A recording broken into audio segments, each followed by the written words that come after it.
episode 20 of Mind Your Chat Wow. with Awesome. Sari and Samara. Hello. Today we have a special guest, John Cuartas. He is an IT guru, but he's also understands a lot about what goes on in the world of um, IT and culture in offices because he sees a Mhm. lot of that. But Yeah. first, we're going to ask him a question. We've sent you the book. What do you think? I like it. I like it very much. It's really for those dentists, for those entrepreneurs, for those first jumping into the whole thing that may feel that it's a little overwhelming. That is the guide. Like if you read it front to back, you will have all the instruction you kind of need to put yours together.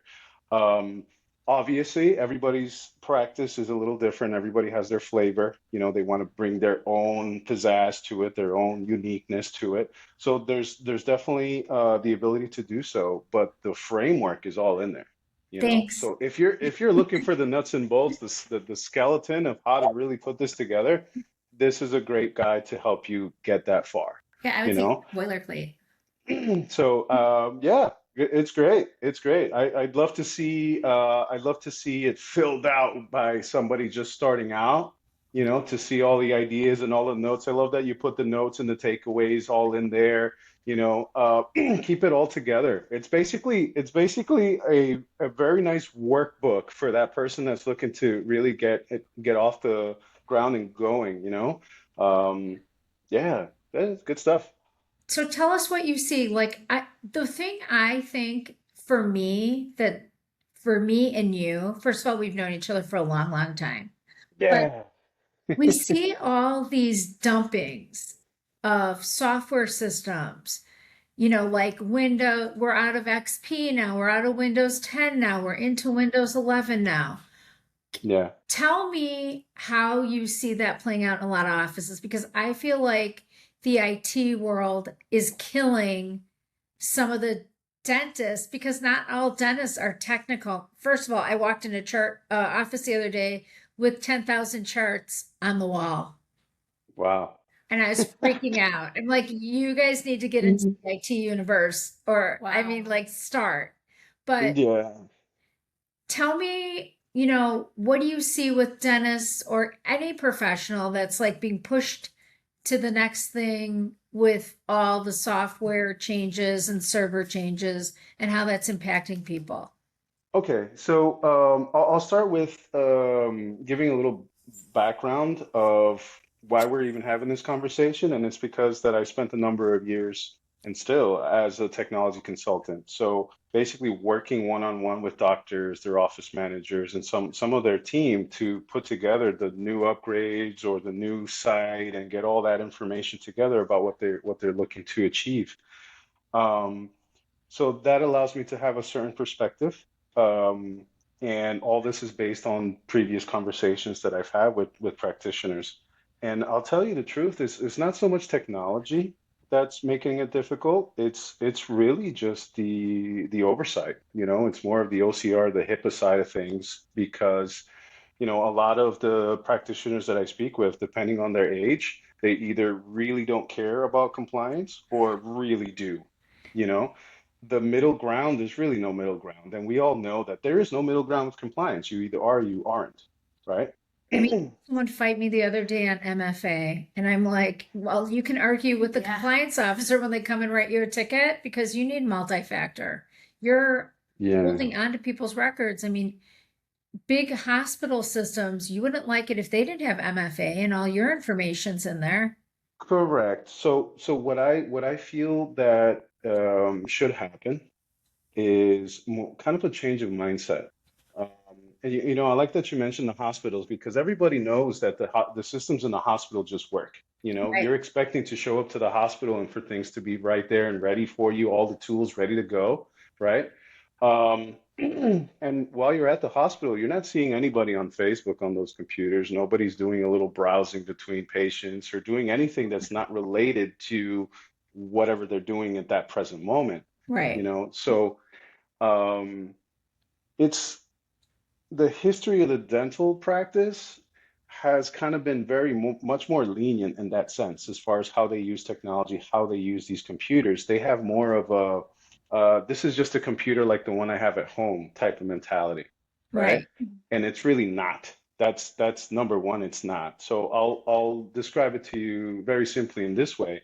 You know, it's not a desktop computer you have in office. It's not just a regular computer. It's a workstation, Right. right? Okay, so the idea of the workstation is that this device is always ready to go. It's ready to execute the 3 or 4 tasks that these dentists or practitioners do on a daily basis, or even their staff. You know, we just need to make sure that they're able to do these 3 or 4 functions properly and securely. That's really that, you know. So what it comes down to is the mentality of the office. You know, if Wait, I'm the doc, what's it like when when you get the 911 call from the office that they're locked out, they can't get into things because somebody put something on the computer, did something with the computer that they knew they weren't supposed to, went to a site, and now they got the creeping crud on their computer. What's that like? That like high level of anxiety, like we can't practice now because we can't access stuff. here's a little okay. So I do things a little bit differently. I really try to communicate very well with the office and let them know what systems that they have in place. That Right. way they're not just assuming about what's in place. They have an idea, right? And part of what we put into place is the filtering of what they can see and access online, right? So to tell you the truth, I don't really get those phone calls. And it's mainly because we put things in place so we don't have to deal with that stuff, Wait, you this know? is why we love you because you pre-plan. Well, like here's the problem, right? Okay, so I live in Wisconsin. Like 6 years ago, there was a huge hit here. 450 offices were taken out. There was Mhm. crypto, ransomware, all the things that you didn't want to have because there wasn't proper planning, which Right. Sam has a whole thing Mm, about proper planning. I do. It's the 5 Ps. But I remember this because my doctor's office was affected by this. They could not write prescriptions. They could not Right. book appointments. Yep. It was awful, and it yep, was made national news. Yep. And they're yep. highly, like these offices, their reliance on what's going Mhm. on IT wise is everything now. It's x-rays, it's functionality for taking money, it's for Hmm. sending a referral if they have to send a referral. It's like what Sam said, some offices have some pharmacological needs where they need to send something off to Walgreens or whoever to get a prescription filled. I mean, it's major. Yeah. I mean, and for the most part, a lot of offices are used to just planning on best case scenario. They don't really plan on a real bad situation, you Right.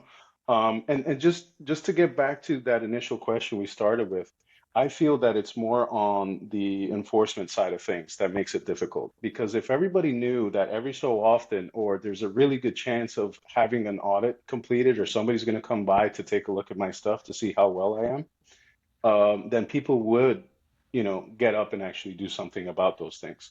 But I feel like a lot of the dental community just feels like it's not going to happen to them, which it may not, it may not. I like to express it similarly to driving without a license plate. You know, you could do it for a day. Hell, you might even be able to do it for a week, right? Right. Right. But Yeah. but you're gonna get caught at some point, Well, you know? when I teach HIPAA and OSHA compliance, and in the book there is a whole audit for HIPAA and for OSHA. It's in the back of the book in the appendix. And I Yep. gotta tell you, when I teach it, I'm like, you're not playing Russian roulette here, where you're deciding where the bullet's gonna hit. Like we know things are happening. We know the Hmm. government's gonna come see you, and guess what? If they come and see you, your chances are, I mean, I have people, they don't have servers in locked cabinets. It's like, it's the easiest thing to do. It's like, put a lock on the door. Put a lock on Yeah. the door with a keypad so that people can, um, they can just make it work. You know what I'm saying? Like if they have to get in there, people know what the number is. Nobody has to like storm around the office looking for the key. Just Yeah. keypad on there. It's pretty easy, but not to do it and to leave a server just sitting out, not locked, also scary. I mean, again, I go back to the hospital thing. The hospitals have like whole entire facilities with IT servers, all the things locked down. You can't Mhm. even get into them without special cards and identification and all that stuff. And it's kind of like these offices are missing out on like the basic stuff that you would expect in your regular world. Yep, and for the most part, I can agree with many offices on the side that yeah, it's gonna hurt our performance. Some of these security measures is gonna slow us down. Now we got to do this before we do that. We're not used to that. Obviously, most of these offices are kind of set it in their mind of their processes and the way they do things. It's really difficult to have them change unless you demonstrate and educate them a little bit more on what they could possibly lose if they didn't go this route. You know? So with, oh, go ahead. I'm sorry. Oh, I was just going to say it's ultimately the practice owner's decision. I don't put a gun to anybody's head and say, hey, you have to have 14, character passwords and such. That's what I recommend. That's what we do whenever we're saving any members' passwords. They're at least 20 characters long. Wow. But that's us. That's why, they're trusting us with that information. So Um, yeah. with the amount of, with how fast technology can change and how fast there's new malware or ransomware, everything that comes up, how often do you recommend a practice does their checks and balance and ensures that everything is still locked up and in compliance? Well, the best part about that entire question is that for the most part, they have partners that are helping them with that side of things. But Okay. they don't. So Right, They have so you. right. They have so you. now here's the thing. So you're paying a company to do certain actions for you. It's Right. imperative and it's in your best interest to make sure that what you're paying for, you're actually receiving.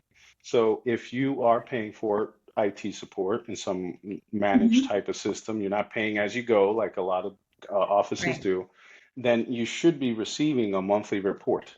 Okay. And that report should contain the most important pieces that you're interested in. Not everything, because it can go into the weeds and just be a report, one of those reports that you never look at, right? But it should be some type of executive summary showing you what's done in the back end. How many Mhm. patches were installed? Yeah. What have you guys been doing? You know, it's very important that all services, not only IT, provide you with something like that. So something's being done, and Are not just you assume because that's usually where we get in trouble. are you seeing the two things that I don't see in offices? Like as a consultant, you, me, Sam, no BAs are being given out, and they probably don't even know the business associates agreement is what it is, a BAA. And the other thing is, I asked, like, do you have a security risk assessment? And they look at me like I literally have just thrown on them the mystery question of their life. It's like, look, the government already has the security risk assessment.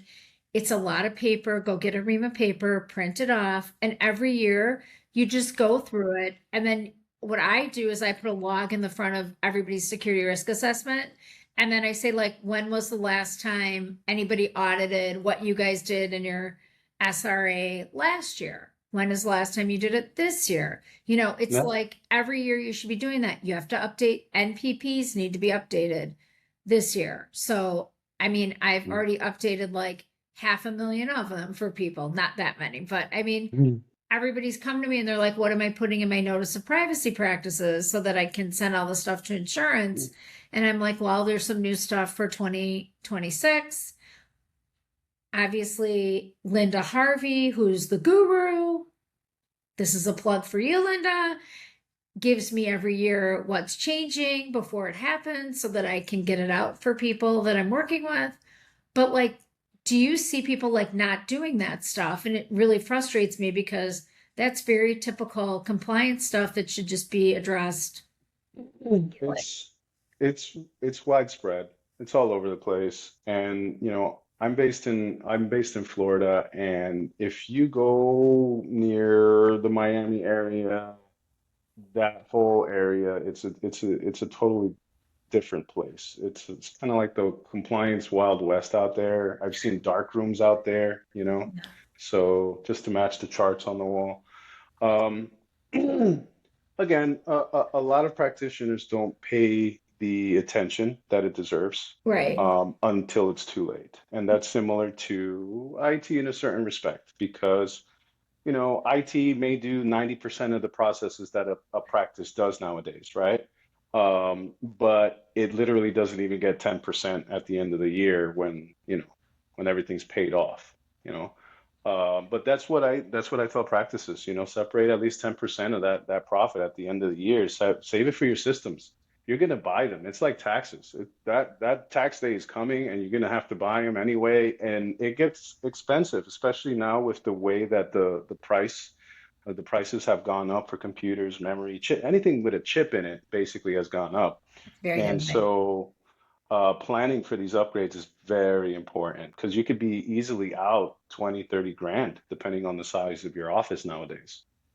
So it's something to consider. It's a lot easier to have something on the side, than have to put together all that money because then it looks like it's impossible, you Well, know? they don't, again, it's like they don't understand. You turn on you expect in your house to turn on the faucet and water comes out. You don't pay your Right. water bill, they're turning off your water.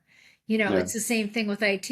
If you don't like plan for it, you're going to one day come to your office and you can't use your x-rays and you can't use your management system. And, Yeah. Yeah. everything Yeah. else kind of like is in flux. And you can have as much cybersecurity insurance and all that stuff that you want, but it's not going to help you if you weren't paying attention to the compliance. I mean, the government's telling you to do stuff because they have invested a lot of time, money, and effort in knowing the fact that there's cybersecurity risks out there. That's why they're making you do this. HIPAA is not just for the insurance companies to be able to get information anymore. HIPAA Yeah. is to protect the data, the patient data, and that the patients have it available to them when they want it. So it's just scary. Here, can I roll this into one other concept for you? Cultures have such issues keeping employees and stuff. If you're the doctor that takes HIPAA and OSHA seriously, your staff will respect you more because Of you're course. doing what you're supposed to be doing instead of playing games with things that really should not be chanced. Yeah, there's so much that trickles down from the top. Compliance, obviously. If the doctor doesn't care about compliance, most of the staff won't either. And unfortunately, if you did come from another office where they did pay the attention to compliance, then you're feeling like, oh wait, they're not doing things correctly here. So you're not gonna have a good time, and you probably won't last very long in that practice because you have not to knock anybody else down, but sometimes those employees have better ethics, I you was going know? to say it's a turnover issue as well, then tying into culture. So if there's a doctor or a practice manager, whoever who is not abiding by compliance, somebody might say, "Ooh, it does not feel good to work here. The ship's going to go down. I am not going Mhm. down with it. I'm out of here." Or Yeah, exactly. Especially if you're trying to grow up in your career, you're trying to get ahead. You want to be with like really good name practices, Right. yeah, that you can say, "Hey, I used to work at this," and they're like, "Oh, wow, they're great." Well, yes, and now there's websites where people can go on and post Mhm. reviews of working at places. Mhm. yep. And, more people are going to be posting bad things than good because that's just the world Mm. we live in right now. And Yeah. you really don't want somebody posting that your practice doesn't abide by rules because that's just not going to Mhm. end well for you. So there's a couple things, and I wanted to mention it because I read it in your book as well. And I wanted to point out cyber insurance, cyber liability insurance is very important. It's really good, right? And I would take it as a layer of protection, okay? Right. Yeah. Because if I'm a doctor and I go and I say to my insurance company, "Hey, insurance company, give me a nice cyber liability package," and they give me this nice questionnaire. And we've all seen that questionnaire. Do you have this in place? Do you have that in place? Da, da, da, da, da. And I just go and I say, yeah, yeah, yeah. Of course, I got all that stuff. Of course, of course, of course. Yes. All right. And sign at the bottom. And here you go. Your insurance is approved. So now you have this cyber liability insurance policy. And let's say something happens, right? The insurance is going to go and say, okay, one of the questions could be that SRA, let's see what your policies are on the IT side of things. And part of it's going to be, okay, where's your endpoint protection reports? Where are your logs? Where's the last 6, 7 years of your logs for your system? Right. Where's all the documentation of the things that are in place, right? If what you said was in place isn't actually in place, your claim is not paid. Because it's fraud. Yeah. Uh, I was gonna say, yeah, because that's just It's the So F-word, if that's the guys. biggest, quickest waste of money like ever, you know? It is. yeah. I tell people all the time when they're getting a new practice, go to Beasley. Whatever they have on their questionnaire is what you need to have. Even if you don't use Beasley Insurance, you could use Erie, West Yeah, Bend, whatever, there's coalition is out there. There's a number of them out There's there. The main thing is that don't lie on these forms. If you no, don't have a service, if you don't have a protection, go and get it, right. you know? Go and Well, get it. It's going to save you time and effort and money and just, oh, wow. but they don't, you know what? It's funny. Until somebody is made an example of, nobody does Yeah. anything. They just, it's the same old, same old. I tell people all the time, like the eye wash. There's a very good chance that in a medical practice or dental practice specifically, you're going to need to use that eye wash at some point because somebody took off their work goggles or whatever, and something accidentally got in their eye. Now their eye's bad. They rub their eye, they put something in their eye, whatever it is, you need the eye wash. Well, if you haven't been monthly testing the eye wash and all of a sudden you need it and minerals coming out of it at the person's eye, I don't know, is that worse than the thing that got in your eye? It's like, I, Mhm. I say it to them all the time. I'm like, do you have a log for your eye wash? They're like, what are we supposed to do with the eye wash? I'm like, you're supposed to test it once a month. Where does it say that? I'm like, it's literally, if you read the OSHA, the United States puts a whole OSHA thing together and they're telling you to have an eye wash. And they don't want you to have like the temporary eye wash, the things that you just, poke into the eye. They want Yeah. you to have an eye wash where water is coming through that's tested. It doesn't have minerals sitting in Right. it from sitting there. And they laugh at me like I've lost my mind. And I'm You're like, it's all fun and games, yeah, Yeah. well, you're right? the doctor now. Oh, I can't get the chemical in my eye, diluted or washed out because I can't use my eye wash because I've got rust all over it. Yeah, yeah. And then what happens if the one that needs to use it is an employee in the real event, Right. And then the employee's like, we couldn't use the eye wash station because well, it hasn't been maintained. Or It we had don't fa- have it one. had boxes on it, like You got on top of it. How about they Yeah. don't have an eye wash? I love the offices that are like, we're supposed to have an eye wash. And I'm Yeah. like, you need to have an eye wash. And Yeah, there's a part in your book where it says many practitioners have a false sense of security about cyber attacks. yes, And I'd like to just say that many practitioners have a false sense of security about blank. There's so many things that you could put in there, What you just mentioned about the eyewash station. Now let's throw backups in there, okay? right. I have a backup. Yeah, I have my guy does it. I have my guy. My guy does it. He does it, right? I've heard that a million times, right? And when you go take a look, it's not there. The disk isn't there. Nothing's plugged in. And no reports, right? How do you know this thing has been doing its thing? So backups, false sense of security, huge false sense of security. You think you can recover your stuff, but you don't know when the last time they tested it was? You got nothing. I Well, think you that's may not worse. have enough terabytes at this point for your backup. You could have petabytes of stuff, but if you haven't tested it to see if you can access it, you Right. got a dead weight. You got a paperweight there. What you got is a really bad weekend coming, you know? Oh gosh. Not a bad weekend, a bad like several months trying to Right. figure out what Several, it is. several. And the other thing on the part of the breach is people really don't have a realistic idea of the time it takes from the moment that you think you got hacked to the moment that you can successfully sit down and practice again, That's true. That's a good you point. know? I mean, the one that happened up here, some guys were down for 3 weeks and this is the other thing. Cyber liability insurance is great, but business interruption insurance works hand in hand with that because you can't use certain things in your office. So there's a whole level of like Yeah. things. If you're not, Yeah. it's like the domino. If you're not doing one Hmm. thing, the dominoes all fall, you're toast. And nobody pays you for that. There's a, Exactly. I don't know if you have been watching, but in the HBO series The Pit, one of the storylines in this past season was there was a cyber attack coming. And so they had to shut down everything online so nobody could get in and everything went to paper. And it was Yeah. watching, did you see that? Yeah, it was watching the staff. Some of them were a younger generation who had no idea what a paper and pencil or clipboard was. But